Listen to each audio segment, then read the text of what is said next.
evening, everyone, and thanks so much for joining us this evening for our second webinar focusing on demystifying HRT as part of Menopause Awareness Month with Restless and our partners, My Menopause Centre.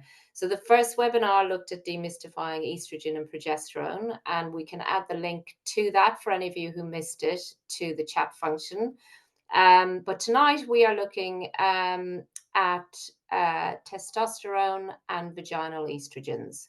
So before I hand over to Helen, who'll chair this evening's event, I want to remind you to please post your questions and thoughts in the chat function at the bottom of your screens. And feel free to post throughout the presentation, and there'll be time at the end for questions too. The event will run for about an hour, and it is recorded, and we'll email the recording to everyone who's registered for it. So I'll hand over now to our panel chair, Helen Normoyle, who is co-founder of My Menopause Centre. Over to you, Helen. Great, thank you, Aideen. And good evening, everyone. It's lovely to see you here this evening. And Dr. Clare and I are delighted that so many of you are joining us for a conversation about vaginal estrogens and testosterone. As Aideen mentioned, I'm Helen Normoyle, co-founder of My Menopause Centre, and there really is no better person than my friend and co-founder, Dr. Clare, to have this conversation with. Dr. Clare is an expert in women's health and menopause. She qualified from Cambridge University and holds membership of the Royal College of Obstetricians and Gynecologists and membership of the Royal College of General Practitioners. She's also a member of the British Menopause Society Medical Advisory Committee and a BMS trainer. Now, as many of you might be aware, October is Menopause Awareness Month, and as Aideen said, the theme for this year's campaign is hormone replacement therapy. That's why we've hosted 2 events this month to go back to basics and all things HRT. A couple of weeks ago, we had our first one that focused on estrogen and progesterone. And tonight, as I mentioned, we'll focus on vaginal estrogens and testosterone. Now, pop your questions into the chat, but please do remember, we're not permitted to provide any personal medical advice within this session, but can, of course, comment on your general questions. And please also remember that you should always talk to your medical professional before acting on any information provided. As Aideen said, the webinar is being recorded and we'll share online later on this week or immediately on the Restless platform. So, Claire, let's kick off with some questions around vaginal estrogens. And I think we've had a great one come in earlier around, if you could just explain what vaginal estrogens are and the role that they can play as part of a HRT regime. Yes, no, brilliant. Hello, everybody. Yeah, so remember that when we go through the menopause, our estrogen levels ultimately drop. And the tissue in the vagina, and also, so the vagina being the inside, remember the vulva being outside, so the vagina and to some extent the vulva also have estrogen receptors.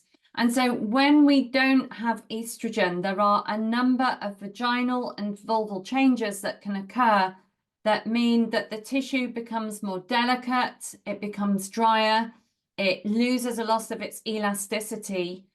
We have shortening of our otherwise usually really stretchy vagina. And we know that the balance of bacteria can change in the vagina, so we can have change in discharge. You can have more of the not very nice anaerobic bacteria and fewer of the happier aerobic bacteria that live in the vagina. And so that can give an irritating discharge as well. That's something called bacterial vaginosis. It's not sexually transmitted. But basically, all of this adds up to often the vagina is just less comfortable. People can experience dryness, soreness, irritation. Quite a common symptom is loss of elasticity at the entrance to the vagina that can make penetration really uncomfortable and or painful. And some women even start to experience little splits in that really delicate skin. And then outside of the vagina, so the blood supply to, for example, the clitoris can be compromised as that, again, that tissue becomes more delicate. And so there may be a loss of sensitivity also around that area. So many changes, all of which can add up to uncomfortable sex, loss of libido, day-to-day discomfort, change of vaginal discharge, lots of symptoms. So they're really quite painful. And before we come on to talk about them in more detail, You know, we often say that there's a lot of taboos around menopause, but there are even more taboos within this, aren't there, in terms of a lot of women feel ashamed or embarrassed to talk about these symptoms. What would you say to anyone who is suffering in silence at the moment? Because as we'll come on to, there are things that you can do about this. Oh no, absolutely. You must, yeah. So I always ask about these symptoms because often they're not volunteered, but we know probably around 2/3 of women may experience symptoms. And so, yeah, no, your doctor or other healthcare professional will not be embarrassed. This is what we talk about all the time. And again, women are often ashamed that they may have a diminished orgasm or lose the ability to orgasm, but please, please, please come and talk to us about it, because there is a lot that we can offer that might be able to help. Yeah, and look, and we'll come on to that. And I know leaky bladders and, you know, can be an issue as well, and UTIs can be an issue with this. So again, if this is you, if you're listening to this and finding yourself in these symptoms, really, Claire's going to give some brilliant advice. Really go speak to your doctor after this and get the help that you deserve to manage these symptoms. So Claire, before we come on to talking about the benefits of a vaginal estrogen, one question that we often get is, how similar or different is a vaginal estrogen to the estrogen that's prescribed as part of a HRT regime, usually alongside progesterone? Yeah, so vaginal estrogens are what they sound like. They're estrogens that you directly put into the vagina or around the entrance to the vagina. And that's why they can help vaginal symptoms. And thank you for mentioning bladder symptoms as well, Helen, because not only are there estrogen receptors in the vagina, there are estrogen receptors in part of the bladder. And so the bladder can become also more prone to infection. Stress incontinence can worsen, or you might get urgency, bladder sensitivity, and also estrogen receptors in the urethra, which is a little short length of tube that drains the bladder, again, increasing symptoms, sensitivity, and infection. So, to answer your question, Helen, sorry. And so the estrogens in vaginal estrogens are basically similar. You can use a vaginal form of estradiol, which is the type of estrogen that is in systemic HRT, so like patches, gels, spray, tablets. But there are also some weaker types of estrogen like estriol, which is related to estradiol. It is still an estrogen, it's just slightly less potent, but we know it works really well in the vagina.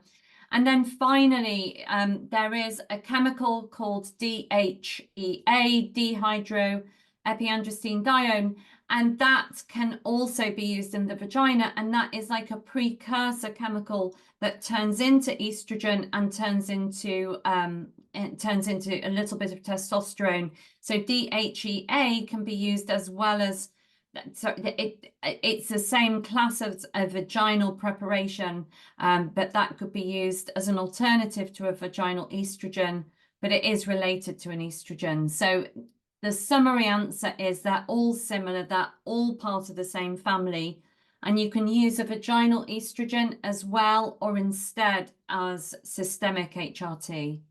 Okay, very clear, Claire. Thank you. And we've got a question in on DHEA, which I'll come to in a moment, and something about testosterone. So when we come to the testosterone part of tonight's conversation, I'll pick up on that.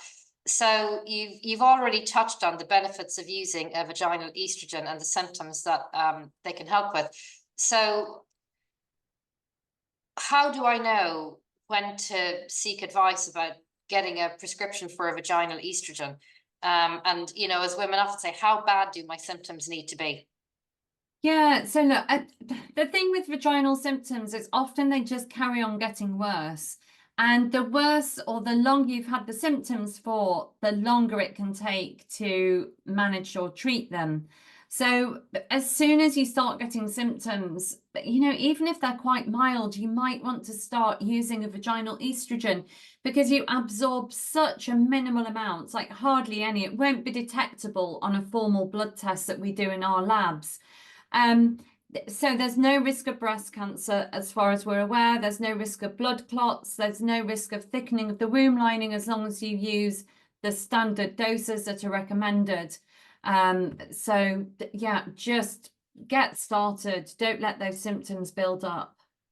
Yeah, okay, look, really good advice. And I think that's the theme that runs through all of our webinars, Claire, isn't it? You don't need to wait for symptoms to be bad. You deserve a good quality of life. So act sooner rather than later. So you've already touched on the fact that only a small amount is absorbed and there's very low risks. But are there any conditions that mean a woman can't take vaginal estrogens? So it's really hard to think of any. So traditionally, people have been nervous about using vaginal estrogens in women who've had a diagnosis of breast cancer or who are on treatment for breast cancer. But actually, we're increasingly recognizing that because vaginal estrogens don't increase the risk of breast cancer, there are now quite big observational data sets where they've taken big population sets of data that don't, and they have shown that it doesn't look as if a vaginal estrogen will increase the risk of breast cancer diagnosis if you've been already diagnosed with breast cancer. If you're taking tamoxifen's really good at blocking the estrogen receptors of the breast specifically. So again, that's almost quite reassuring in terms of using a vaginal estrogen. If you're on an aromatase inhibitor like anastrozole, we've said no, you shouldn't have a vaginal estrogen. But if somebody's got really, really bad symptoms, often now we're just giving a really short course after discussion with your oncologist just to try and get on top of symptoms. An aromatase inhibitor is designed to remove any last vestige of estrogen in the body. And so it might seem counterproductive or counterintuitive to give a vaginal estrogen, but again, in just a really short course, it might be possible after discussion. So if you had a hormone-dependent, really rare vaginal cancer, or that you may be worried, if you were worried about estrogen receptor positivity, you'd want any cancer of the womb lining to be treated or managed before prescribing. But really, it's hard to find a condition that you can't have a vaginal estrogen in.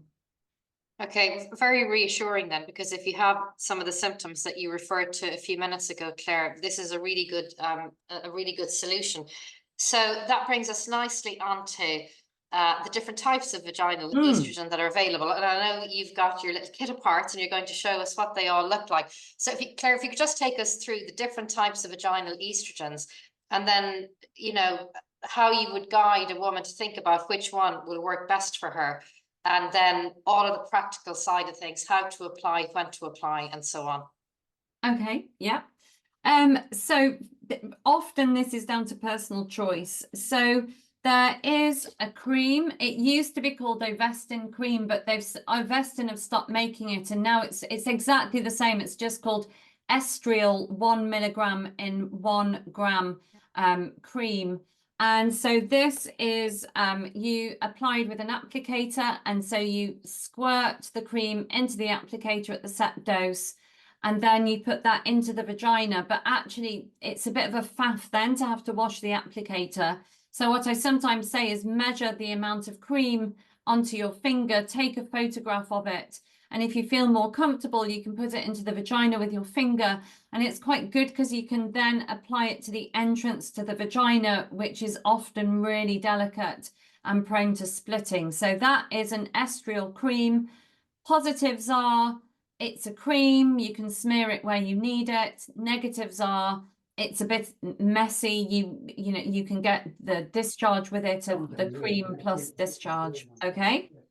Along the same lines, there is Blissal gel. This is a sorry, Claire, just a second, Claire. I think somebody has their mic not on mute. If you wouldn't mind just checking, if everybody could go on to mute, that would be really helpful. Thank you. Yeah. There is a gel. This is a little bit less strong in terms of how much estrogen you get. It's a nice clear gel. People often find this quite soothing, actually. Again, it comes with an applicator. You squeeze it into the applicator, into the vagina. But again, you can just work out how much you need on your finger and apply it with your finger. So that's nice. That's quite good if the tissue is really, really delicate and sore. The Blissal gel. Next we have Vagifem and Vigirux. Now these are both exactly the same. So this is a Vagifem applicator in a packet, and you can see the little white tiny pessary on the end. So Vagifem, you put the applicator into the vagina, you press the little button at the bottom, and then that releases the pessary into the vagina. That's quite a lot of plastic. You get an individual applicator for each tiny pessary. And so Vigirux is exactly the same. You get a pack of the tiny little pessaries and then a reusable applicator. Again, you can, if you don't want to use the applicator, you can just use your finger and push the tiny pessary as far up the vagina as you can. So the advantages are it's much less messy than a cream. The disadvantages are if your main symptoms are around the entrance to the vagina, it may not be quite as good as the cream or gel in getting to that part. But the other thing to say about these products is there is a version of this that you can buy called Gina. Not everybody can buy it. You have to be postmenopausal. There's a big long list of criteria, and it's about £30 a box that you could just get on prescription. But if you're desperate, then go and speak to a pharmacist and see if you can get that over the counter. Okay. There is another type of pessary, which is more of a big, waxy, bullet-like pessary. That's my finger. Now, these are quite good. You put it into the vagina with your finger and it melts to a sort of waxy, oily residue. So that's quite good because that's moisturizing. The disadvantages are you do get quite a lot of waxy discharge, and that can then mark your clothes or what you're sitting on, or if you're horse riding, it might mark your saddle, for example. So they're quite good, but I don't prescribe them that often just because I found women don't often like that waxy discharge, that they waxy discharge. And then finally, there is a ring called an S-string. So this is a squishy ring that you apply into the vagina, and it just sits in the vagina for 12 weeks at a time, and then you just hook it, pull it out, and then reinsert a new one. And this is really good because it slow releases amount of estrogen the whole time. You can be sexually active with it in, or some women prefer to pull it out to be sexually active and then push it back in. These are good if you're using a pessary for prolapse. I often fit the ring pessary and this because it just keeps the vaginal tissue healthy. So these are really good because you don't need to apply something regularly, because all of the preparations I've shown you, you would generally do a loading dose that varies according to preparation and then twice weekly ticking along. Whereas you just don't have to keep inserting something if you have the S-string. And finally, intra-rossa, I don't have a sample of that, but that is the DHEA or prasterone pessary, and that is just a daily, really small pessary. So hopefully that's helpful. I just saw a question on prasterone and whether it could increase systemic testosterone and estrogen, but it doesn't. Although it might convert into estrogen and testosterone locally, the blood levels don't go up. So that was a whistle-stop tour through all the different preparations. And I usually say to a woman, do you want to start with a cream or a pessary? If it's a cream, I usually start estriol 1 milligram and 1 gram cream. That's every night for a month and then twice weekly.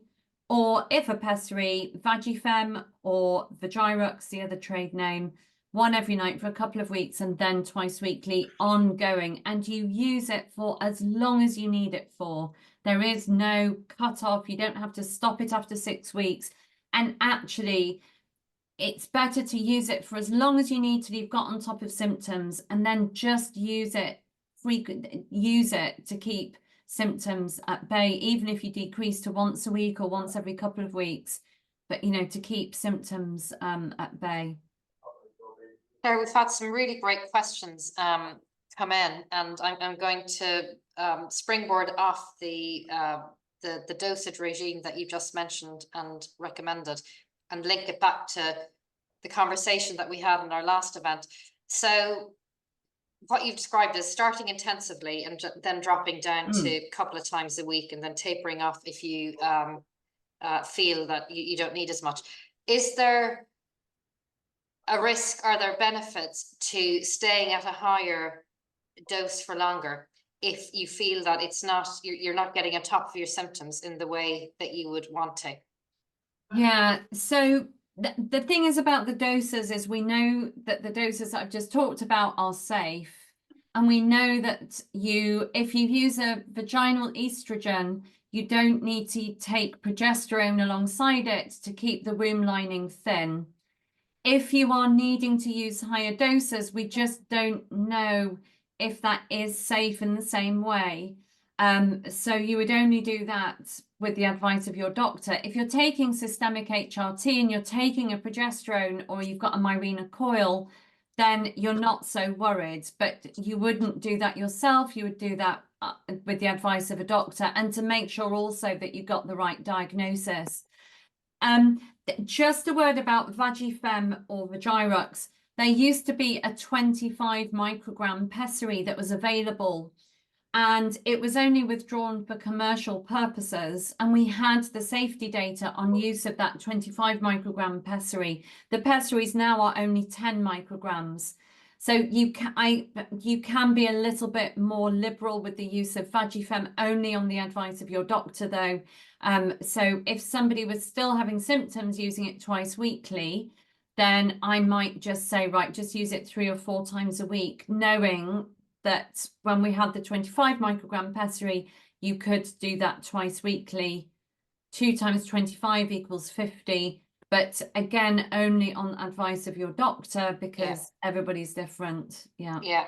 So I think important to call out, because I think it's really important for everyone to understand that if they move off the recommendations of their doctor, they need to be aware of it could carry some risks. So better to speak to their doctor about it before deciding off their own bat. Yeah. Like anything to do with HRT, don't just willy-nilly change your dose. Have a chat with your doctor first. Yeah, exactly. So I'm just going to have a quick scroll through the other great questions, as I said, that we have in here. So Claire, we've had a question on, is there a particular vaginal estrogen that's better for libido, loss of sex drive, and is there a particular one that's better for urinary incontinence? So any thoughts on that? Yeah, so the estring is really good for bladder symptoms. Urinary incontinence, it depends what sort of incontinence it is. If it's stress incontinence, vaginal estrogens don't usually help particularly significantly. They might do a little bit, but it's the pelvic floor exercises, and vaginal estrogen can help support that. So estring is good, but any of them might be helpful. And in terms of libido is really negatively affected by vaginal symptoms. If you're having penetrative sex and you're thinking it might be uncomfortable, stroke painful, if you're not feeling the pleasure, then that really impacts on your libido. So any of these preparations can help libido. Intra-Rossa was marketed as that, but we don't have data to show whether it's particularly any better than using a vaginal estrogen. I tend to use Intra-Rossa. If the vaginal estrogens haven't been helpful, then it's something else to try. But because it's relatively new, it can be difficult to get on prescription. So for a while where I worked, GPs weren't allowed to prescribe it because it was a new drug.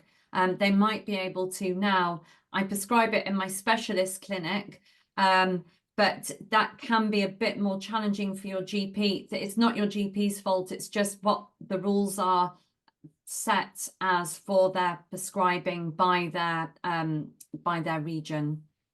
And Claire, is it available privately? So if somebody saw you or one of the other doctors or any other private clinic privately, there aren't the same restrictions then because you're paying for it? Yes, yeah, no, totally. We can prescribe it through my menopause centre privately, not a problem. Yeah. So just so people are aware, I've put a couple of links into the chat. We've done some really excellent events over the last couple of years on loss of sex drive and menopause. So I've put in a link to an article about the best sex toys and lubrication to help revive your sex drive, and a cracking article from a brilliant sex and relationship therapist that we work with. And so she's got loads of brilliant advice in that as well. So just coming back to, we've got a few questions on HRT. I know we covered them in last week's event. If we've time at the end, I'll come back to them, Claire. But in the meanwhile, another cracking question here. Can you take vaginal estrogens if you're taking Oestrogen vaginally already? Yeah, no, that's a good question. So you can, we've no idea, there's no data on whether one makes one any more or less effective. So if somebody's using Oestrogen vaginally, I usually say try and use the vaginal estrogen at a different time. So if you're using your vaginal Oestrogen at night, if you can put the pessary or the cream in at a different time, it's tricky because if you apply any pessary during the day and you're upright, there's a risk it will fall out. So if you've got bad vaginal symptoms, often the Oestrogen pessaries, I have seen them cause a bit of vaginal irritation actually. So if you've got vaginal symptoms, it might be worth reviewing the use of vaginal Oestrogen and see if you can find an alternative progesterone and then manage the vaginal symptoms. Yeah, really great question and really clear advice, Claire. Thank you. So just looking down here, testosterone question we'll come back to. A really great question here from someone who says Vagifem has helped with bladder urgency and pain, but seems to be getting less effective. Is there anything else that she can do alongside this? For bladder urgency and pain specifically, it's probably worth going and having a chat with your GP, just to make sure that there's no underlying low-grade infection, just to make sure there's no blood in your urine. So there's no quick answer that I can give. I would say pop and see your GP and talk about those symptoms, please. Yeah. Now I am going to take one HRT question because it's really important question here. Again, we covered it extensively in our last webinar, but it's a question around somebody saying, I've read that taking estrogen without taking progesterone can lead to a thickening of the womb. Claire, the advice on taking progesterone and estrogen as part of HRT. Yes, no, absolutely. Okay, so two different things here. So if you use a vaginal estrogen specifically, you hardly absorb any of it into your system. So as long as you stick to the licensed doses, the vaginal estrogen shouldn't cause thickening of the womb lining. But if you take the estrogen systemically as patch, gel, spray, or tablet without progesterone, or without an adequate dose of progesterone, then that does increase the risk of thickening of the womb lining and significantly increases the risk of cancer of the womb lining. So what we sometimes see is people are prescribed their estrogen and then they're prescribed the progesterone capsules that you swallow at night, and they may get out of the habit of taking them. They may forget over long periods of time or not appreciate that it's really important that they take them as prescribed. So yeah, absolutely great question. Vaginal estrogen, don't need progesterone. Systemic estrogen, patch, gel, spray, tablet, you definitely do need an adequate dose of progesterone. Super, thank you. That is such an important message. Thank you for that, Claire. So I'm going to move us on to testosterone, and then I'll come back to any other questions that come in on vaginal estrogens and testosterone. And then if time permits, we'll pick up some of the HRT questions. But I've put a link into the chat to which will take you to the page where we have a link to the YouTube recording of the last event where we covered in extensive detail a lot about estrogen and progesterone. So Claire, moving our attention then to testosterone, it would be wonderful if you could just kick off with helping us to understand the role that testosterone plays for women and the role that it can play as part of a HRT regime, because many people are often surprised when they hear that women produce testosterone and women can actually take testosterone as a hormone. Yes, yeah, no, definitely. So testosterone acts really differently to estrogen. So where estrogen, we rhythmically produce it up and down every month before the menopause, and then the level drops significantly through the menopause transition. With testosterone, there is just a slow decline. Like men, women's testosterone peaks in our late 20s, early 30s, and then it slowly decreases. And that decrease doesn't speed up or accelerate in the menopause transition. So symptoms experienced in the menopause transition are usually due to loss and fluctuation of estrogen rather than the loss of testosterone. So it is really common, it's normal for women to have low testosterone levels as they slowly decrease. It's interesting to know that for women in their late 60s and 70s, actually the testosterone starts to increase again. So the level is similar to that to a woman in her 20s, but we don't really know whether that has any clinical bearing or not. I just throw it in for interest. Testosterone does have an important role in women's bodies like it does in men's, so it's important. Well, it has a role in maintaining bone density, muscle mass, mood, sexual function. But just because you have a low testosterone doesn't mean that you need testosterone. We don't yet know whether adding back any testosterone has a positive benefit to bone density, muscle mass, or mood, or energy, or cognitive function. The studies don't show that there's any benefit. Many women tell me that they feel a bit sharper if they're using testosterone, but the only evidence that exists around testosterone is if you add a tiny bit back, it might help libido and sexual function. So the fall off in testosterone as it slowly decreases is probably not the whole reason for that low libido. But if you sort everything else out, if you sort vaginal symptoms out, if your channels of communication are open with your partner, if you've managed all of your other menopause symptoms, and then you add a little bit of testosterone, it could help with sexual function. And there's been quite a lot of debate around the usage of testosterone and prescribing of testosterone. So it would be really helpful to understand. So it's described as being prescribed off license here in the UK for women. So if you could help everyone, help us all to understand what that actually means and why some women really struggle to get testosterone prescribed in the NHS. Yeah, no, it is a bit complicated. So there is no license preparation for women in the UK at the moment. And what that means is the drug companies haven't invested in the studies of preparations looking at efficacy or how effective testosterone is and looking at the safety of testosterone. So that means that we have to prescribe what we say is off license. Now, we prescribe loads of medication off license. For example, most HRT is licensed only to be taken after you've not had a period for 12 months, but we use loads of HRT for women in the perimenopause off license. So it's not licensed, there isn't a license preparation. And the second issue is that the classification then of testosterone, which is a controlled drug also, mean that GPs aren't allowed to initiate it. And so when you try and prescribe testosterone as an NHS GP, for most practices in most areas, it will flag up a warning saying specialist initiation only.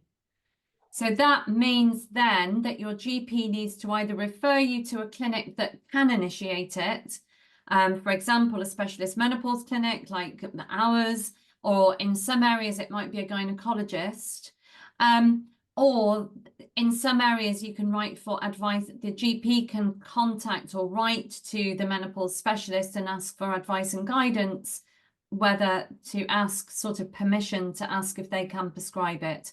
So I know it's very distressing for women, it's very frustrating for GPs, but it's just how the prescribing rules are set. So you can get it on the NHS, and we can prescribe male testosterone in tiny doses, a fraction of the dose that you would give to a man.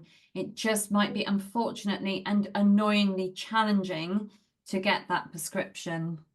Yeah, and then I've put a couple of links into some articles that you have written that are on our website for free about testosterone, if people want to read up some more on it.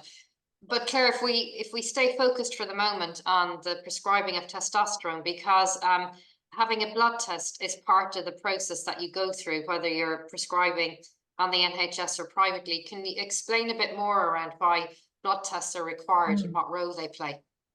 Yeah, so we check a total testosterone blood test before we prescribe testosterone, just to make sure that you haven't got quite a high testosterone already.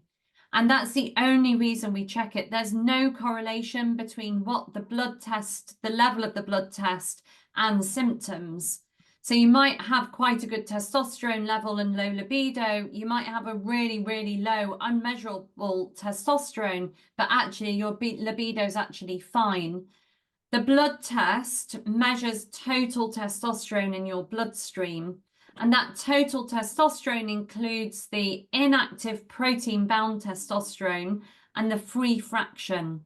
And we can't measure, it's very difficult to measure that free fraction. And the third thing to know is actually what happens inside the cell that is driving the activity and how effective it is also then totally different to the blood level also. So it's the blood tests are literally just taken as a baseline to make sure that you haven't got a raised testosterone already, because if your testosterone is quite high and we give you more, we might be more likely to give you side effects. We then monitor testosterone, we then monitor blood tests, so after 6 to 12 weeks and then annually, just to make sure that your total testosterone is staying totally within normal limits for that of a woman, again, because we don't know if it's safe in the long term for women to have higher than normal testosterone levels. Thank you, Claire. And there's a very timely question here, so I'm going to come to it now because it's linked to testosterone levels. Is there any guidance, or do you have any guidance, Claire, on testosterone levels that are healthy for a midlife woman? Is there any guidance on dosage? Yeah, no, so we don't dose according to blood levels. There is no evidence behind that, and the blood level is just an indication. And as I said, there's no correlation or linking between the blood test level and clinical symptoms. And so in terms of what levels are healthy, as long as your level is below the upper end of normal for that of a woman, that is fine. If you've got polycystic ovarian syndrome, actually it might be normal for you to have slightly above normal testosterone level. It will be different for everybody, but everybody, all women's testosterone, PCOS aside, just slowly decreases. So it's not like you know that you might be at risk if your testosterone is below a certain level. We just that isn't a thing. And then, Claire, if you're thinking about taking testosterone, if you're assessing whether a patient might benefit from taking it or not, do you already need to be taking estrogen and progesterone before you start testosterone, or can you take it on its own? Yeah, so we don't usually prescribe testosterone on its own because most of it then is converted to estrogen. So we prescribe testosterone. The guideline at NICE, the guideline says to adequately estrogenized women. Now, we have no idea what adequately estrogenized women, what that means exactly. But if the majority of your symptoms are managed with your estrogen-containing HRT, then that's when I would add testosterone if libido was still an issue. Okay, and then the final part of this question, which really was a great question, is there any interplay or impact of taking testosterone on estrogen and progesterone dosage levels? So do you need to look at the dosing in the round? No, so no, generally not. So you'd want somebody to be, as I say, on an adequate dose of estrogen. So maybe if somebody still had a low libido and they were on a low dose of estrogen, I might increase the estrogen first because that might help. The only interplay comes between the difference between swallowing estrogen and estrogen through the skin. So if you swallow estrogen, that induces your liver to make more of the protein called sex hormone binding globulin that testosterone binds onto and becomes inactive. Whereas if you have estrogen through the skin, it doesn't induce that to the same degree.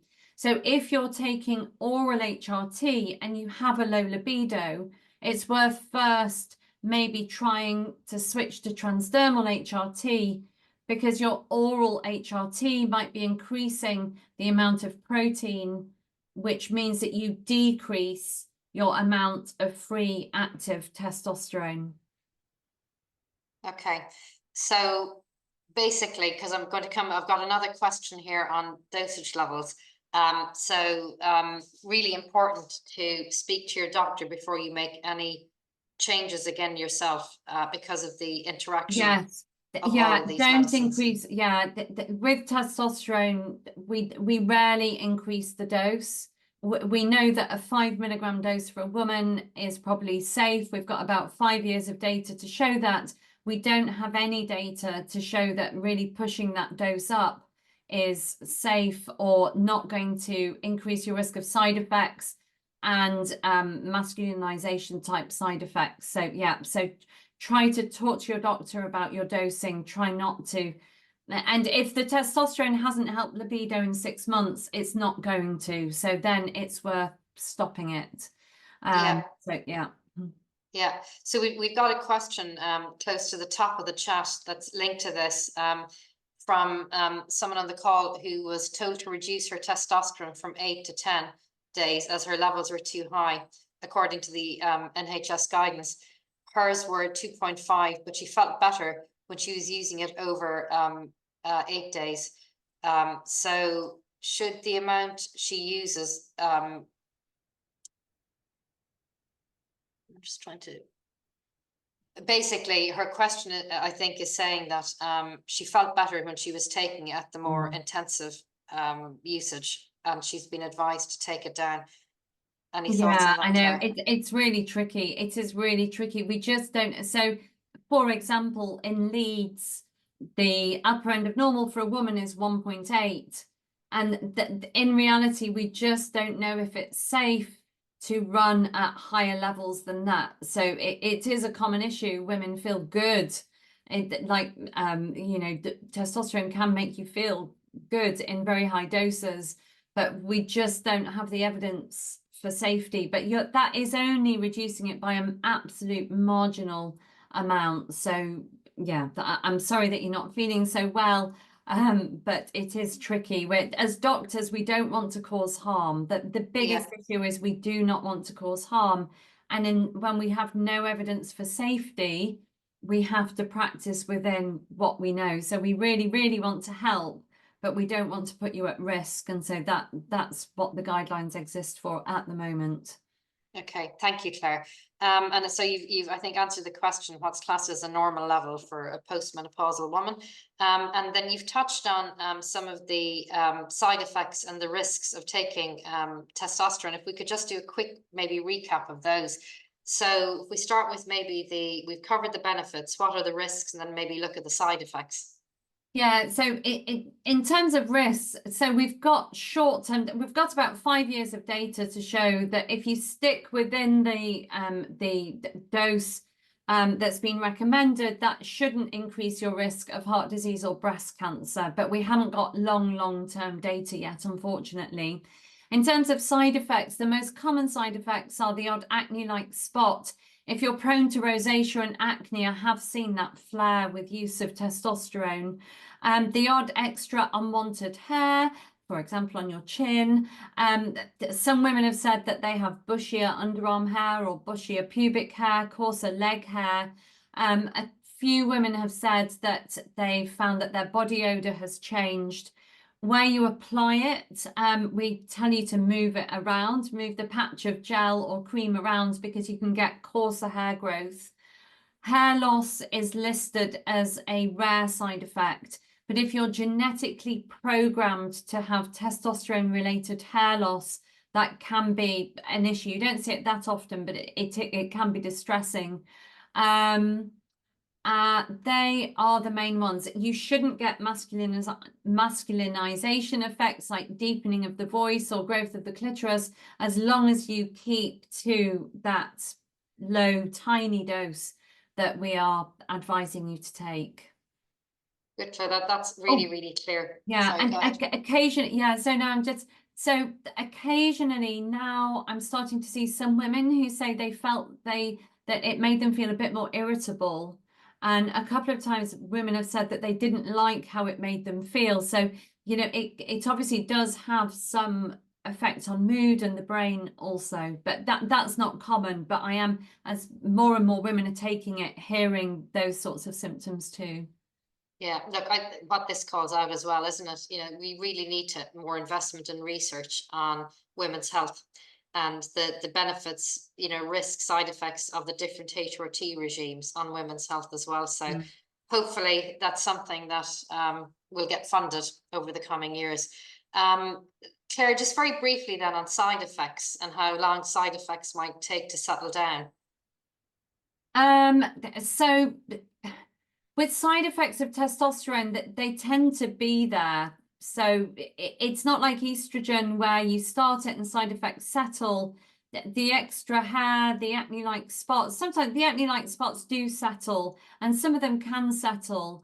But symptoms like coarser hair, for example, that does seem to be more of a permanent change from what I've seen. Often women don't like it, and so they stop using the testosterone. And just to address, I think there's a really good comment about then, could it just be placebo effect? And I do think some women do feel better with testosterone, that definitely do.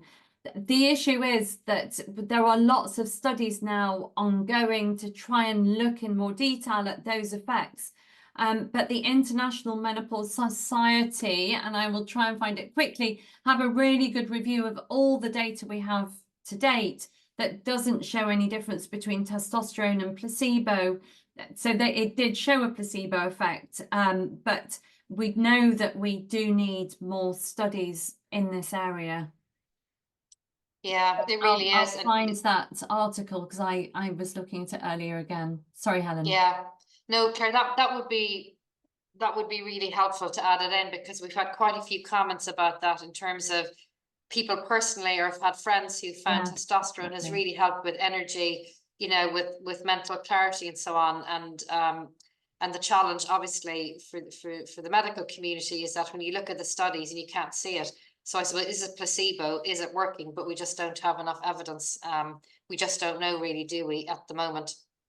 That's exactly right, which is why we say, look, so keep within safe limits, because that's unlikely to cause harm. So yeah, but it's great that women are feeling better. That is good. Yeah, that's what it's all about, really, isn't it? So I'll make sure that we put these links out as well when we send down a link to the recording. Claire, just coming to the ways of applying the different types of testosterone, and this segues in nicely to a question that we've had here around is testosterone always a patch type application? So if you could maybe just talk about in the UK what's available today, what's available on the NHS and what's available privately. Yes, no, absolutely. And so that's an interesting question, because years and years ago, there used to be a testosterone patch called Intrinsa, but that was withdrawn. And you used to be able to get a little testosterone subdermal pellet as well, and that was withdrawn. So what we've got now, so through the NHS, I tend to prescribe Testagel sachets. So these are little 2.5 gram sachets, and these contain 40.5 milligrams of testosterone. We want you to have a dose of 5 milligrams. So that means you have to make this little sachet, that's my finger, last about 8 days, which is a real tricky pain. So it's sort of a garden pea-sized blob. You cut the corner off the sachet and you squeeze out a little blob and put it on the front of your thigh. Women have told me they have various methods for trying to get the right size blob. Some have bought little jewelry scales and weighed out 0.3 grams, that's right.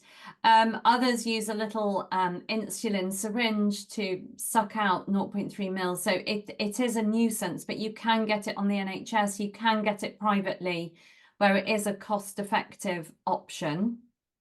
You used to be able to get little tubes called Testim, and they were quite good. You'd make the tiny little tube last 10 days, but we can't get those at the moment. You can get a pump. I don't have a sample, but it's called Tostrin 2%. Now, Tostrin 2%, each pump does give you a double dose of testosterone. So we say maximum frequency is every other day, but usually women use that 3 or 4 times a week. So some women use that. And then finally, privately only, unfortunately, is Androfem. This is a pink tube of testosterone cream. Now, this is licensed for women in Australia. It's a cream that is relatively easy to rub into the skin. And this is quite good because it comes with a syringe. So it's easier to measure out the right size of the blob. It is more expensive. It's about £100 a tube that will last you about 100 days. Whereas a box of Testogel is about £60 to £70 a box privately, and that will last you about 240 days. And you can get that on the NHS. You can't get that. Ugh. So they're the main different types.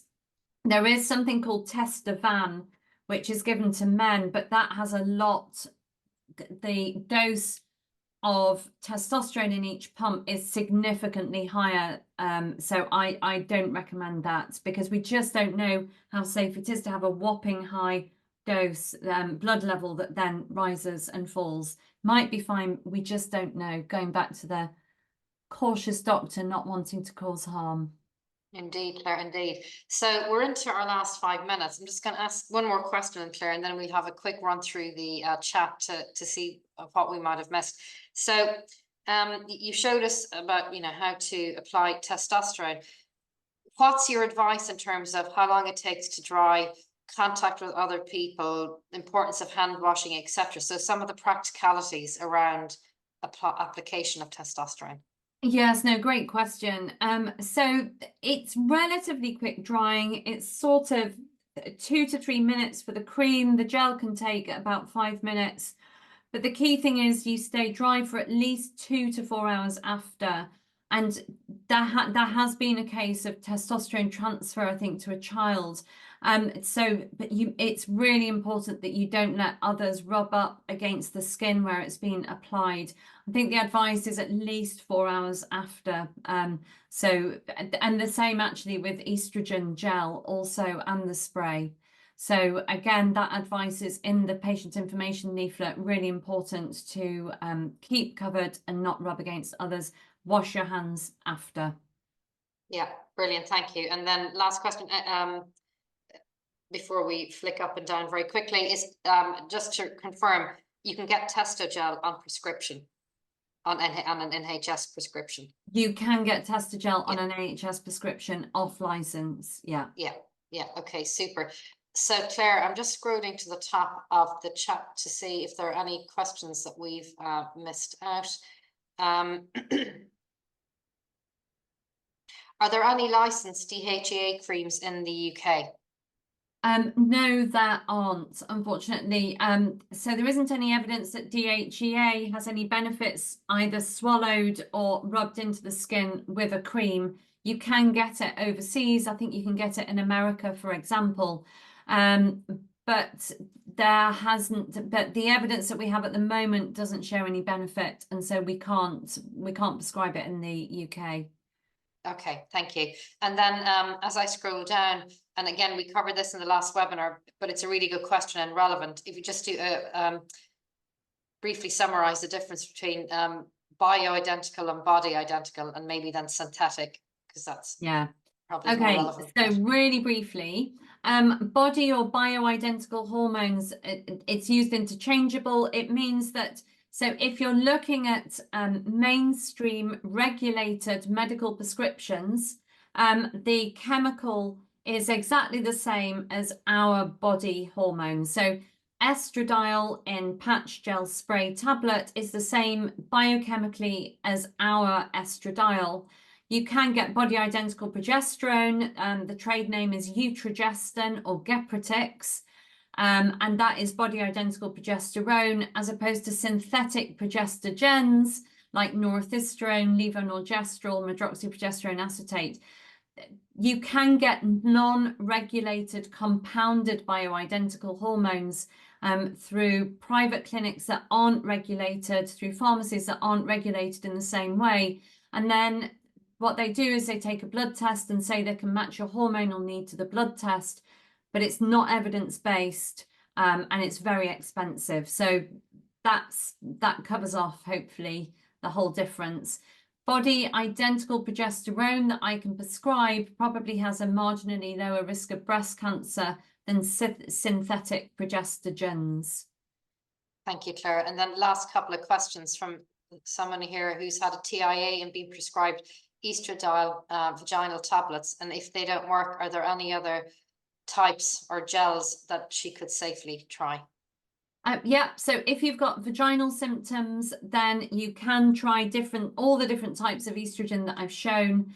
If you mean gel, as in estrogel that you apply to the body, it is likely that you'll be able to, but it's a discussion with your doctor. You definitely shouldn't swallow estrogen, which increases the risk of blood clots and therefore stroke.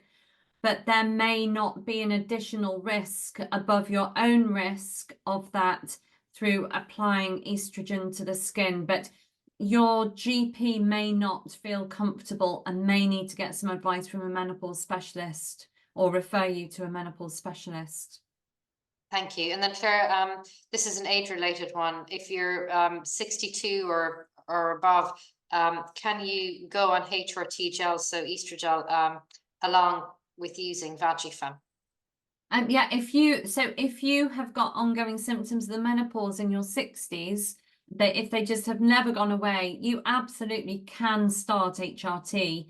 Again, you just need a discussion about the risks and benefits of HRT and how it applies to you, because obviously there's age-related increased risk of breast cancer, age-related risk of blood clots. If you start HRT over 60, you don't get the benefit in reducing the risk of heart disease, but it probably doesn't increase the risk of heart disease. So absolutely, you should be able to, assuming no other complications, medical history, etc., etc.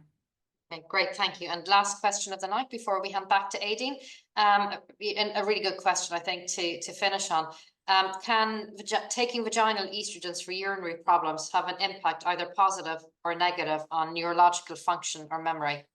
Yeah, no, sadly, it probably doesn't. Occasionally, if you give a vaginal estrogen to somebody who is more increased, somebody who's a little bit older, although the amount you absorb into your body is minute, sometimes that is just enough to help hot flushes. You don't see it very often, but just occasionally. But essentially, the amount you absorb is not enough to do anything, and so sadly won't help neurological function or memory, except if you're really distracted by bad vaginal symptoms, or vaginal symptoms are keeping you awake with itching or irritation, or you're getting up to go to the loo 10 times in the night to pass urine and you're absolutely exhausted. If you manage those symptoms and you get better sleep, actually your memory might improve. Okay, great. That is the wonderful interplay of symptoms on each other, isn't it? That clustering effect. Yeah. Claire, that was fantastic. Thank you so much for at the end of a long day in the clinic, coming on this evening to help us all better understand the role that vaginal estrogens and testosterone can play. Thank you all for joining us and for your brilliant questions. And now back to AD. Yeah, that was just amazing. My goodness, so much information. So thank you very much. And thanks particularly to Helen and Dr. Clare for all the help and advice. And of course, as always, thanks to everyone who joined us this evening and asked such amazing questions. Everyone who has joined this evening and everyone who registered will get a recording of this event to watch again, or feel free to share with your friends. So thanks once again, and good night, everyone, and enjoy the rest of your evenings. Bye, everybody. Bye. Bye-bye. Thank you. Listening. Thank you. Bye-bye.